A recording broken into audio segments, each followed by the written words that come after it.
Congratulations! You just got notified that you are going to be doing your next interview, and they let you know that you will be doing a demo lesson or a sample lesson. And your first thought might be, oh my goodness, I'm so excited. Second thought might be, what on earth do I do? If this is you, don't worry. When I got my first interview for my first teaching position, they let me know that I would be doing two demo lessons, one for kindergarten and one for fifth grade. And I had no clue what to expect. Granted, I had undergone my master's in elementary education, so I had done sample lessons before and I did do student teaching. However, I wasn't sure how in depth and how long they expected this lesson to be. So if you're wondering what exactly you should be including in your mini lesson, how do you prepare for it, what should you be including, and how do you really stand out and do a really good job during your mini lesson, then stick around because you won't want to miss this.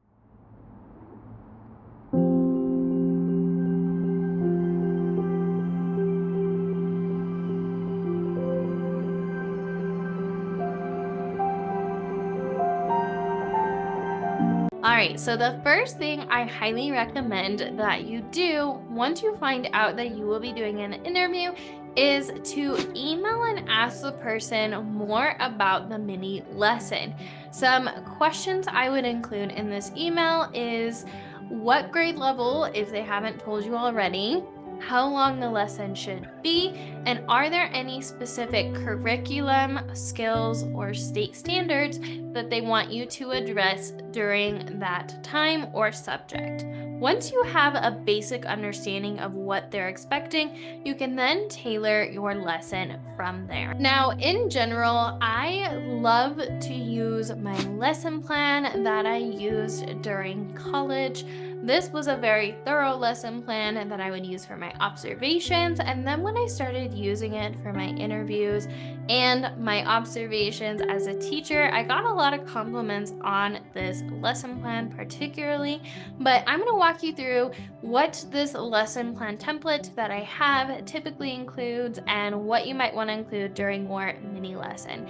So the first thing we're going to talk about is planning. At the top, I like to put what lesson I am teaching or grade level I'm teaching, the subject, and then I always tie it back to a standard as to which state standard I am going to be teaching on. After that, I like to look at an objective.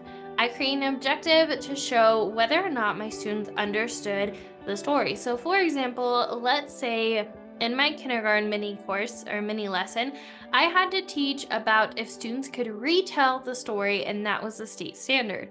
So my objective was by the end of the lesson, students will be able to retell the story of the Three Little Pigs using visuals with 80% accuracy. This tells when this should occur, at what proficiency, and what students will be using to do it. Now, once you have that figured out, it's a lot easier to create a lesson from there. The first thing I like to do in a lesson is I like to create a hook or a real world connection. This could look like, have you ever tried to build a structure in the sandbox or while you were playing with blocks and it fell down? And then we'd have a discussion about it. Well, I have a story about three little pigs who built houses out of different things, and some of them fell, and some of them, stayed strong despite trying to be blown over and knocked over by their friends. And so from there, after I have my hook or my real world connection, then I dive into the lesson. And then I also don't forget to mention during my hook, I like to mention the objective. And today we are going to read about the story of these three little pigs, and then you are going to show me that you can retell the story by using visuals and sharing with a partner, and then think, pair, share to a class. So that's what a hook and the objective might look like. The next thing I like to do is the I do, we do, you do method. So this is the release model, and it's something that was really common, especially when I was in college for my ESL endorsement. Essentially, what it is it emphasizes the you modeling first and teaching the lesson, and then you work together, then you do it. So, taking that lesson that I just talked about in regards to the three little pigs, I might do first, I'm going to read the story. And as I read the story, we are going to discuss and answer questions about the story to check for comprehension.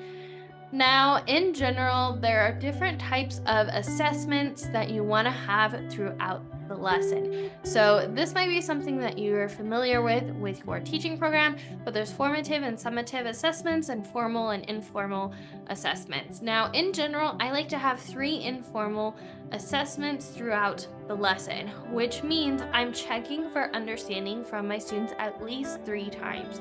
So, for this lesson, it could look like I specifically have 3 questions I'm going to ask about retelling the story. What happened first so far in the story? What happened in the middle? What happened last? This is checking for understanding, and those are my indicators that I'm good to continue on with my lesson. If my students aren't understanding and aren't able to answer the question, I'm then able to go back and reteach in the moment because I know whether or not my students are comprehending or, on their way to perfecting that skill. So, as a recap for my lesson plan, I'm going to do the hook, the objective, I do, we do, and now the you do part. This is where I'm going to model that I have different pictures of the different characters, and I'm going to retell the story, and then I'm going to have my students do it. And they're going to do it with a partner, and then they might share out. I might have some volunteers share with me, but I'm checking to see as a whole, do they understand the story and are they able to retell the story to me per our objective that we stated earlier? After you do that, then you're going to want to wrap it up. So this could look like, as you can see, we've talked about whether or not the 3 little pigs, and we talked about retelling, and then I'm going to tie it back into a real world connection. So this could be, why is it important for us to build a strong structure or learn about the different materials to make a strong structure? Why is it important for us to be able to retell a story? And we'll have a discussion about why it's important to be able to retell a story. All of that relates to the lesson. So that's a general breakdown of what the lesson plan should include. After that, let's talk about what you should actually be doing during the lesson itself. Now, as someone who's not only taught but now subbed for a while now, I can tell you that the first thing you're gonna want to do when you step into the classroom to do your mini lesson is to introduce yourself. So I like to introduce myself by using my it factor to remind the people watching me why it's important that I am here and I feel like I'm a good fit.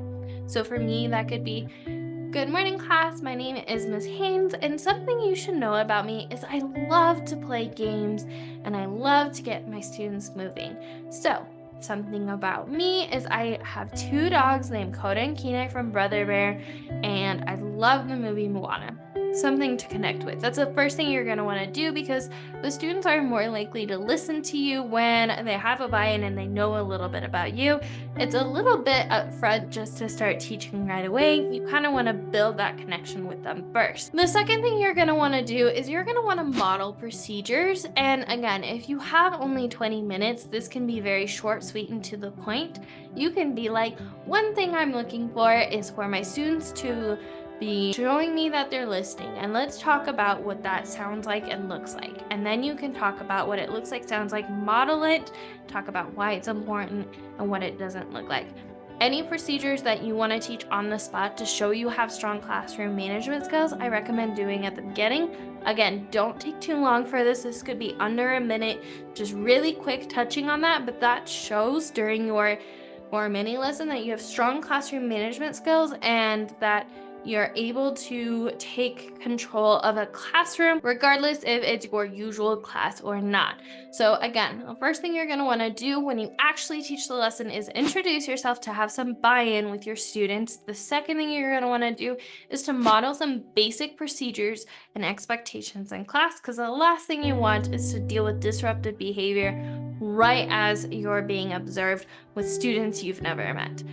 The third thing I highly recommend that you do, I know nerves might be high right now while you're teaching, but when you get to the you do, we do section, make sure to do something my mentor teacher referred to as mowing the lawn. You want to walk throughout the room and listen to your students, ask questions. Don't necessarily give them the answers, but ask questions that might lead them to an answer.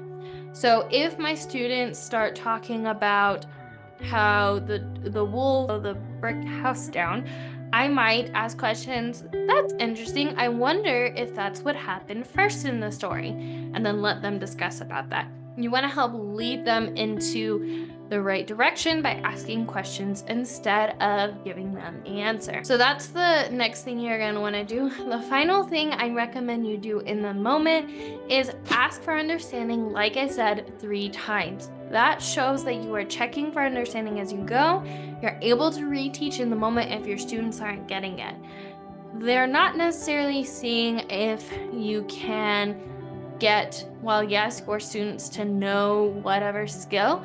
They also want to see that you're able to reteach in the moment. That is an even bigger skill, I believe, than necessarily getting all your kids there or just breezing through and not getting any of your kids to master the skill or the standard that you were aiming to get.